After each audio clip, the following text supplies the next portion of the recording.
Hi everybody.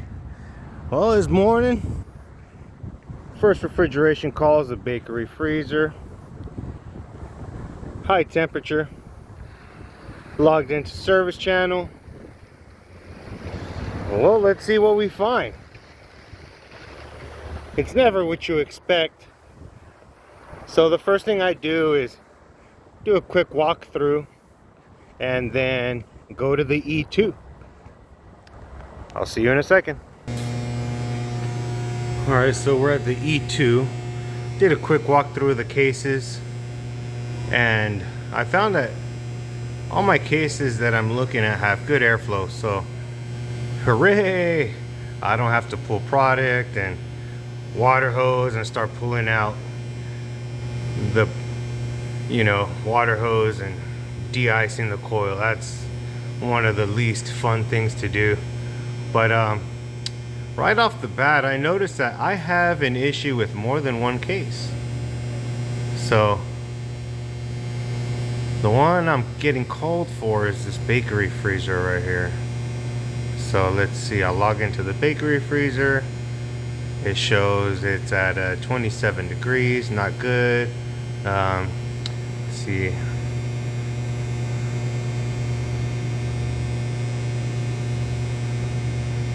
It's right there, I gotta go there. Then I can hit the graph. And seems to be all over the place, but what I like to do is go zoom in, go to the right. That way I can zoom in all the way and then go into today. So it looks like this is looks like a normal defrost cycle there. Looks all over the place, looks all over the place.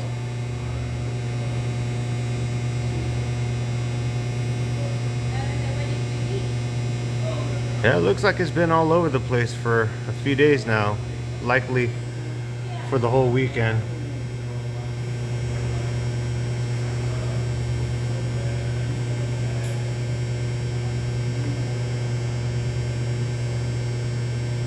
That's a weird, those are some weird double spikes, you know.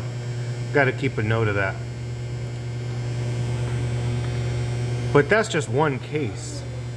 So this issue that I'm having,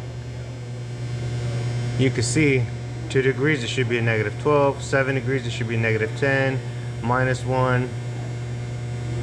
So it looks like all of rack D is having an issue. So it's not just this case in particular. So everything I just saw on the graph, I'm going to pretend I didn't see that. Let's go to the roof. Alrighty, so now that I'm on the roof, I went ahead and removed all my panels. And I look at my contactors for my compressors. That's going to be these guys up here. These are going to be my contactors for my evaporators, defrost heaters, etc. But from what I can see, it shows I got 1, 2, 3, 4, 5, 6 contactors all pulled in. Okay, I see this one right here.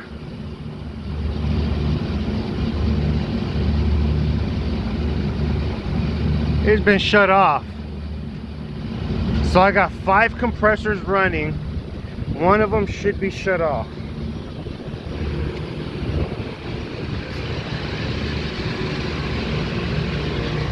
Next thing I want to do is look at my refrigerant liquid level. So I have a 20% receiver, which is good, because oh Lord, I do not want to perform a leak detection. I hate having to perform a leak detection. You have to get into the cases, you have to inspect the rack, you have to go try to trace the line set a little bit. And yeah, these line sets, these are not fun, okay? But anyway, let's go confirm. We have 5 compressors running. So don't touch the top, just touch the side of the belly right here. All right, that was nice and warm. I can feel it vibrating, it's running. It's nice and warm as well. I can feel it vibrating and running. This one's a little loud. It's a little warmer than the others, but it's still normal. It's running. Oh yeah, well, this is the one. This one's the one that's been turned off. Look. Ow! Just kidding. It's cold to the touch, so that one is not running. That's gonna be the one that has the disc, the breaker turned off to it. Oh shit! That one is really hot. Well, my suction line is dripping. Suction line is still cold to the touch.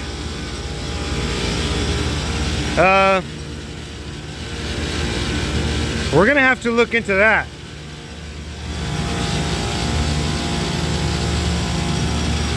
That one is also a little warmer than the others, but it's running good. It's normal operating temperature.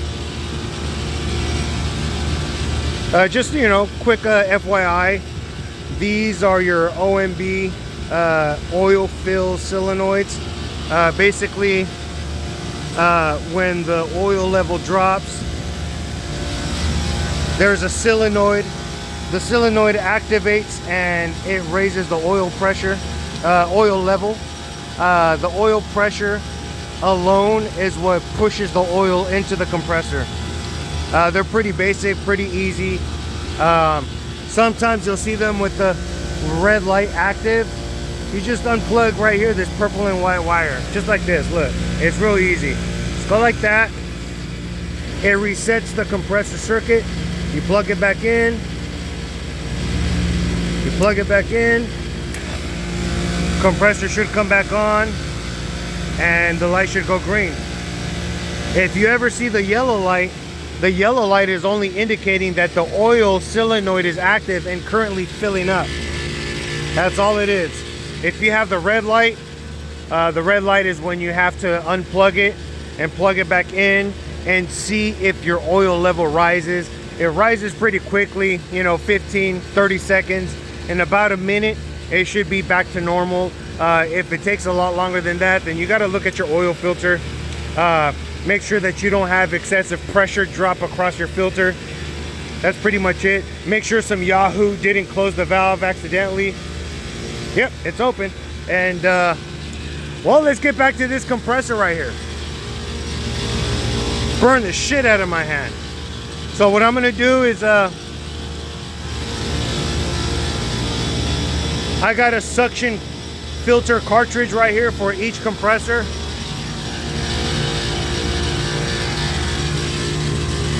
I'm gonna tap into these guys and I should have equal suction pressure across all the compressors.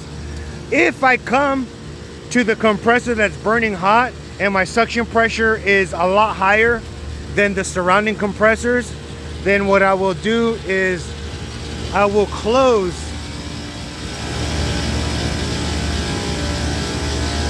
that suction valve right there. I will close it and make it go all the way up. Once I do that and my suction pressure goes down for all the other ones, then I know that compressor is bypassing. And then I'll have two compressors down. And that's gonna make the customer expedite replacing both the compressors as soon as possible. So let me hook up my gauges and let's see what we get. All right, so compressor number one.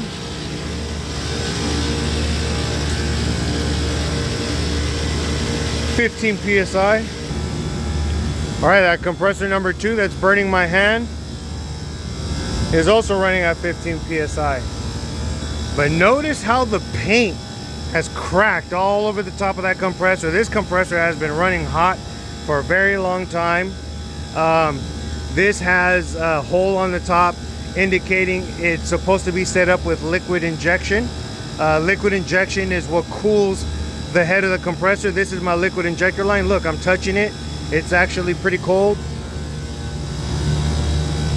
So we have liquid injection set up by different means over here. We set this up aftermarket to make sure that all the compressors have aftermarket liquid injection setup. It's just, you know, a little bit more reliability instead of the small liquid injector probe that sticks in there. It has a small little capillary tube.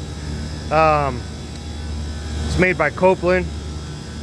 Sometimes it cracks, it fails. It's not the best setup. But let's see what's next. Okay, so after checking my compressors, I'm checking my low temperature suction manifold, and I do have good suction pressure across my manifold. It's all 15, 12 psi. All of that is controlled by my CDS valves. My CDS valves are basically electronic EPRs, and that is how I'm controlling suction temperature. So at this point, I'm going to go back to the E2 and see if we are dropping temperature. It looks like we should be dropping temperature. If it comes to be that we are dropping temperature, I can assume that we probably had some sort of power outage. We did have storms here in Texas last night. Still a beautiful overcast day. I love it. Sun is hardly beaming on me. So let's go take a look at the E2 and I'll get back to you.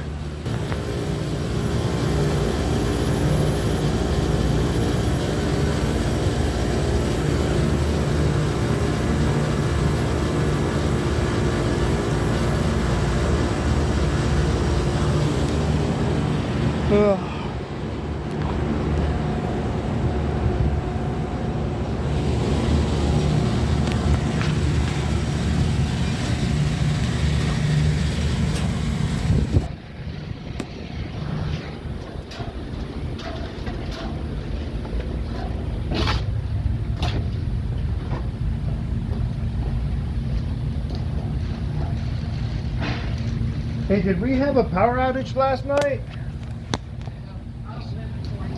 Oh, okay.